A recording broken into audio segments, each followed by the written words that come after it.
आज से हम एक नया सीरीज स्टार्ट कर रहे हैं और इसमें हम क्लिनिकल साइकोलॉजी को कवर करेंगे। क्लिनिकल साइकोलॉजी और इसके साथ साथ आपका जो कुछ स्टूडेंट्स ने कमेंट किया था कि उनका साइकोथेरेपी का पेपर है, तो वो भी इसमें कवर किया जाएगा। वो भी क्लिनिकल साइकोलॉजी का ये पूरा का पूरा सिलेबस हम कवर करेंगे। पूरा स्टार्टिंग से लेकर अंत तक जो भी चीजें क्लिनिकल साइकोलॉजी में आती है, सब कुछ यहाँ से कवर किया जाएगा। आज की वीडियो में हम इसका मीनिंग और थोड़ी बहुत हिस्ट्री और इसके साथ साथ हम डेफिनेशंस की बात करेंगे। तो स्टार्ट करते हैं आज की क्लास। और सभी स्टूडेंट जो साइकोलॉजी से जुड़े हैं और आगे चल के नेट या किसी भी एग्जाम में साइकोलॉजी के साथ आगे बढ़ना चाहते हैं, तो आपको ये चैप्टर बहुत ही फायदा देगा। बहुत ही महत्वपूर्ण है ये, क्योंकि इससे रिलेटेड क्वेश्चन साइकोलॉजी से रिलेटेड हर एग्जाम में पूछे जाते हैं। स्टार्ट करते हैं। नैदानिक मनोविज्ञान, परिभाषा एवं स्वरूप। तो सबसे पहले परिचय की बात करें तो नैदानिक मनोविज्ञान आज के टाइम पे सबसे ज्यादा लोकप्रिय ब्रांच है, सबसे ज्यादा जाना माना शाखा है मनोविज्ञान का। और इसकी अगर शुरुआत की बात की जाए तो नैदानिक मनोविज्ञान ये वर्ड है, इसका सबसे पहले यूज किया गया था लाइटनर विटमर के द्वारा। लाइटनर विटमर ने 1896 में इसका यूज किया था। और आगे चलकर यह मनोविज्ञान की एक महत्वपूर्ण शाखा बन चुकी है। आप देखो, आप आजकल क्लिनिकल साइकोलॉजिस्ट की हर जगह मांग होती है। बहुत सारी वैकेंसीज आती है जहाँ पे क्लिनिकल साइकोलॉजिस्ट से एमए किया हो या क्लिनिकल साइकोलॉजी से रिलेटेड कोई डिप्लोमा हो, तो वहाँ पे उनकी मांग होती है। ठीक है। अब इसका कार्य क्या होता है इनका? तो इनका जो सीधा कार्य है, सीधा संबंध होता है मानसिक रोगों के वर्णन से, कि कोई पेशेंट आया है तो उसकी क्या मानसिक रोग है, उसका क्लासिफिकेशन करने से। क्लासिफिकेशन मतलब दो तरीके से करते हैं। एक तो आपका आईसीडी के थ्रू और दूसरा है आपका डीएसएम। आप साइकोलॉजी के हैं तो साइकोलॉजी में ज्यादातर डीएसएम को ही फॉलो किया जाता है। और अभी जब से डीएसएम 5 आया है, तब से इसमें जो डीएसएम 5 का प्रकाशन है वो डब्ल्यूएचओ और एपीए ने मिलकर किया है। तो ये काफी इम्पोर्टेंट है यहाँ पर ये जानकारी। ठीक है। तो इसमें क्लासिफिकेशन किया जाता है, उसके बाद डायग्नोज किया जाता है, फिर पूर्व अनुमान लगाया जाता है, प्रोग्नोसिस किया जाता है, और देन मनोवैज्ञानिक विधियों द्वारा उपचार किया जाता है। तो नैदानिक मनोवैज्ञानिक मुख्य रूप से देखा जाए तो उपचार गृहों में और मानसिक अस्पतालों में सेवाएं देते हैं। और अभी तो हर स्कूल और कॉलेज में भी काउंसलर्स की वैकेंसी आ रही है, जहां पर अगर आप नैदानिक मनोविज्ञान से हो तो आपको थोड़ी सी वरीयता जरूर दी जाती है। ठीक है। अब आगे बढ़ते हैं, इसका महत्व देखते हैं। नैदानिक मनोविज्ञान की अहमियत को निम्नलिखित आंकड़ों से समझा जा सकता है।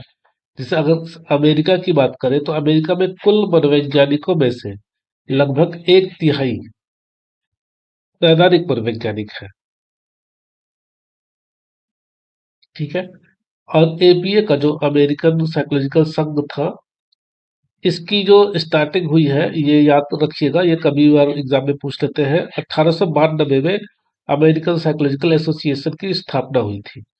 इसकी 54 डिवीजन है, जिसमें से डिवीजन जो 12 है वो सबसे बड़ा डिवीजन है। और ये डिवीजन नैदानिक मनोविज्ञान से रिलेटेड है। ठीक। अब बात करते हैं परिभाषा की। तो इसमें कई परिभाषाएं हैं। जैसे सबसे पहली परिभाषा देखिए, सेफर और लेजारस ने दिया। इन्होंने बताया कि उपचार गृहों में अध्ययन किए जाने वाले व्यक्तियों के व्यवहार और विकृति के लिए मनोवैज्ञानिक सिद्धांतों का उपयोग ही नैदानिक मनोविज्ञान है। यानी क्लिनिक्स में व्यक्तियों के व्यवहारों का और विकृति के लिए जो सिद्धांत उपयोग किया था। जैसे एक व्यक्ति आया, तो उसके व्यवहारों को जानने के लिए, तो जब पर्सन क्लिनिक में आता है, तो वहां पे फिर उसको डायग्नोस किया जाता है, उसके पर्सनालिटी को दिखाता है, उसके व्यवहार को समझाता है, और उसके बारे में पूछ के फिर क्या होता है, मनोवैज्ञानिक सिद्धांतों का उपयोग करके फिर उसकी इलाज की जाती है। ठीक है। रेसनिक की बात की जाए, तो रेसनिक एपीए के अनुसार इसमें शोध, शिक्षण और सेवाओं का समावेश होता है। इसका उद्देश्य बौद्धिक, संवेगात्मक, जैविक, मनोवैज्ञानिक और सामाजिक कुसमायोजन एवं अक्षमता को समझना, उनका पूर्वानुमान लगाना और उन्हें कम करना है। ठीक है।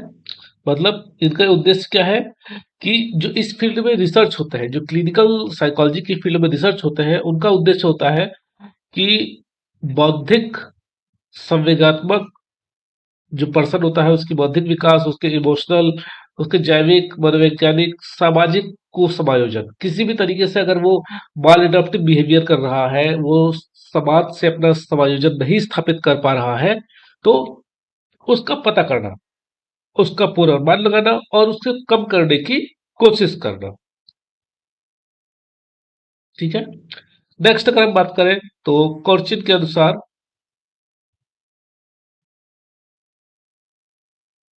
तो कॉर्चिन के अनुसार इन्होंने बताया कि इसे नैदानिक मनोवृत्ति के रूप में भी परिभाषित किया जाता है, और इनके अनुसार इसका संबंध मनोवैज्ञानिक तनाव से ग्रसित व्यक्तियों को समझने और उनकी मदद करने से है। मतलब जो भी पर्सन मनोवैज्ञानिक तनाव से ग्रसित है, उनकी प्रॉब्लम को समझना और फिर उनकी हेल्प करना।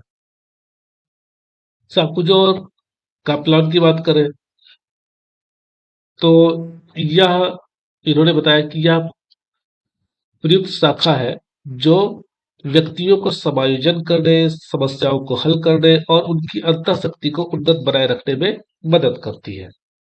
ठीक है। इसके स्वरूप की बात करते हैं। वैज्ञानिक विश्लेषण और इसके स्वरूप की बात करें, तो यह एक व्यवहारिक विज्ञान है जिसकी लोकप्रियता औद्योगिक और शैक्षिक मनोविज्ञान जैसी अन्य शाखाओं से बहुत ही ज्यादा आगे है। क्योंकि आप देखो आज के टाइम पे प्रॉब्लम्स बढ़ती ही जा रही, साइकोलॉजिकल प्रॉब्लम्स बढ़ती ही जा रही, तो जितनी ज्यादा साइकोलॉजिकल प्रॉब्लम्स बढ़ेगी, उतनी ज्यादा क्लिनिकल साइकोलॉजिस्ट की नीड पड़ेगी। ठीक है। यह मानसिक रोगों, किशोर अपराध, मानसिक दुर्बलता, नशाखोरी और वैवाहिक संघर्षों जैसे संवेगात्मक और व्यवहारात्मक समस्याओं के उपचार केंद्र पर केंद्रित है। फॉर्च्यून के अनुसार एक नैदानिक मनोविज्ञान की दृष्टि केवल रोग पर नहीं, बल्कि व्यक्ति के पूरे व्यक्तित्व और उसकी विशिष्ट परिस्थितियों को समझने पर होती है। और इसकी अगर हम बात करें व्यक्तित्व साइकोडायनेमिक पे बात करें, पर्सनालिटी की डायनेमिक्स पे, तो इसमें व्यक्ति के व्यवहार को समझने के लिए उसके व्यक्तित्व की आंतरिक कार्यप्रणाली का अध्ययन किया जाता है, जिसपे सिगमंड फ्रायड ने सबसे अधिक बल दिया है, और इसको हम आगे पढ़ेंगे। तो आज की क्लास में हमने देखा कि क्लिनिकल साइकोलॉजी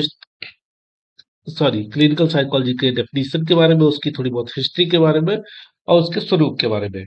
मिलते हैं नेक्स्ट क्लास में, तब तक के लिए धन्यवाद।